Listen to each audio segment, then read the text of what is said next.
Tantas veces hemos hablado de los beneficios de la lactancia materna y además es interesante saber que se sigue estudiando y además la huella que deja en la microbiota del bebé, y de eso se encarga un equipo de investigadores del CONICET. Está con nosotros uno de ellos que además está al frente y hace muchos años de investigaciones de este origen. ¿Cómo te va, Gabriel Vinderola? Gracias por estar con nosotros. ¿Cómo les va? Buen día, gracias por la invitación. Bueno, ¿y por dónde están ahora trabajando y por qué la importancia de seguir haciendo foco en la lactancia materna?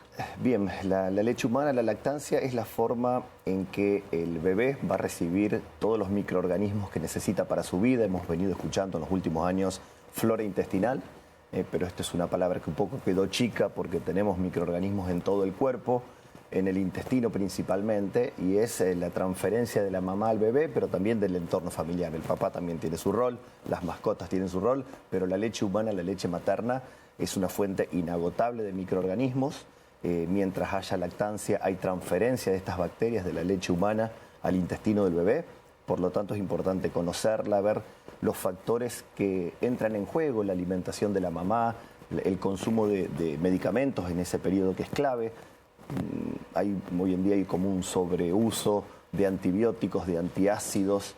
Esos implican una disrupción en ese ecosistema intestinal, entonces es necesario conocerlo, pero también darlo a difundir. O sea que no solo durante la lactancia, sino en la vida previa de la propia mujer, ¿no? Sí, incluso se empieza a mirar el momento de la concepción, cuando el espermatozoide encuentra el óvulo y ese éxito de la fertilización que está condicionado por la microbiota del útero.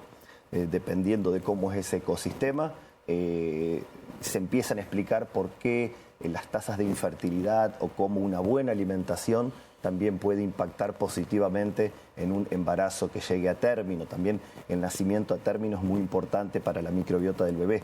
Los bebés que nacen de forma prematura tienen dificultades en establecer su microbiota y tienen asociado una gran cantidad de riesgos microbiológicos. Así que es una historia larga, compleja, que empieza desde el momento en que la mamá y el papá deciden concebir un bebé. Desde ahí hay que empezar a pensar en la microbiota. ¿Y solo está relacionado con la alimentación o hay otros aspectos que hay que tener en cuenta? Hay varios aspectos. Probablemente la alimentación sea el que más influye, porque comemos 3, 4, 5 veces por día, pero no es lo único. La automedicación, la medicación está ok, está bien cuando está indicada, controlada, prescripta, pero muchas veces nos pasa: me voy a tomar esto por las dudas. El por las dudas hay que empezar a reconsiderarlo.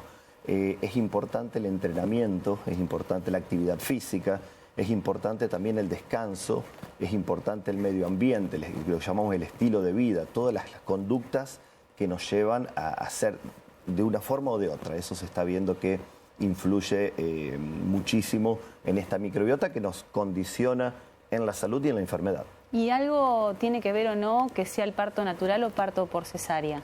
Sí, tiene mucho que ver. En la vagina, una vagina saludable, hay unas bacterias específicas que se llaman lactobacilos, que cuando el bebé pasa por el canal vaginal, van a pasar al intestino y van a preparar ese intestino.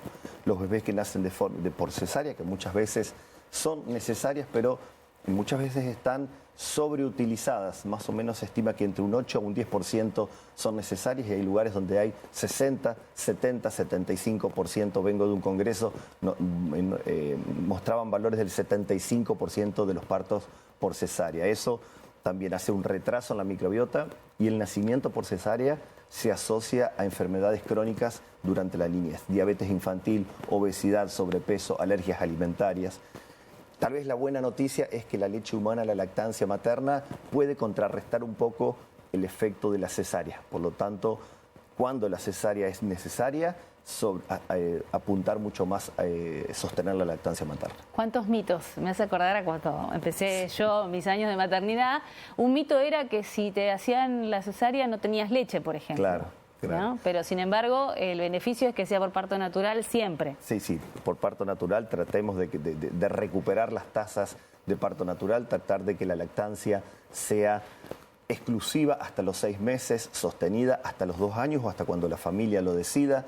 También saber que hay mamás que no pueden por alguna cuestión, y en esto no hay que crear culpa de que no puedan dar la teta. En ese caso se han desarrollado fórmulas infantiles que han avanzado muchísimo en los últimos años, con el agregado de bacterias específicas que se llaman probióticos, prebióticos, posbióticos. Es decir, hay opciones para todos, sabiendo que el parto vaginal y la lactancia es la mejor combinación, pero cuando no se pueden hay ciertas condiciones también. Hablaste de un congreso que se realizó hace poco y donde más fuiste el único hispanohablante.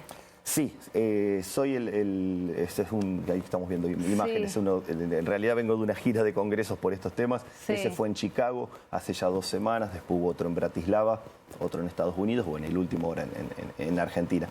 Y el denominador en común de estos congresos es esta cuestión de la microbiota, los 1000 primeros días, el uso racional de antibióticos, la lactancia, los probióticos, los prebióticos, temas que están dando vuelta. ¿Y eso ayuda a prevenir enfermedades en los bebés y Sí. después en su vida? Absolutamente, nos puede condicionar durante todo lo que llamamos enfermedades crónicas no transmisibles, pueden programarse o no, o pueden prevenirse en estos 1000 primeros días. Por lo tanto, es importante este abordaje integral para prevenir, como decíamos, diabetes, sobrepeso, obesidad, pero incluso enfermedades que uno no las ve relacionadas al intestino, como pueden ser enfermedades neurodegenerativas, trastornos del espectro autista, porque el intestino y el cerebro están conectados. Entonces, una buena programación intestinal hace que el cerebro también se programe bien y se prevengan también estas cuestiones. Orgullo santafesino que nos hayas representado en esta gira de congresos, Muchas gracias. como un rockstar, pero gracias. bueno, en realidad es interesante también que esto podamos transmitirlo. Sí, porque puede haber mucha ciencia, en los congresos Exacto. se habla muchísimo, pero si queda en ese ámbito, me parece que no sirve. No, esa es la idea. Tiene que llegar un poco a las personas que tienen en sus manos, yo siempre les digo, con los dedos de una mano te alcanzan para pensar en una buena microbiota. Parto vaginal, leche humana, pero si no, ya es tarde porque ya nacimos, nos queda la alimentación, nos queda movernos, descansar y no automedicarnos.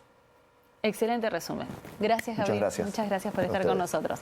Gabriel Inderola, investigador del CONICET y también en representación de él a todo el equipo, porque seguro hay muchos más que están trabajando en estos temas y son de acá de Santa Fe y nos han representado en el mundo.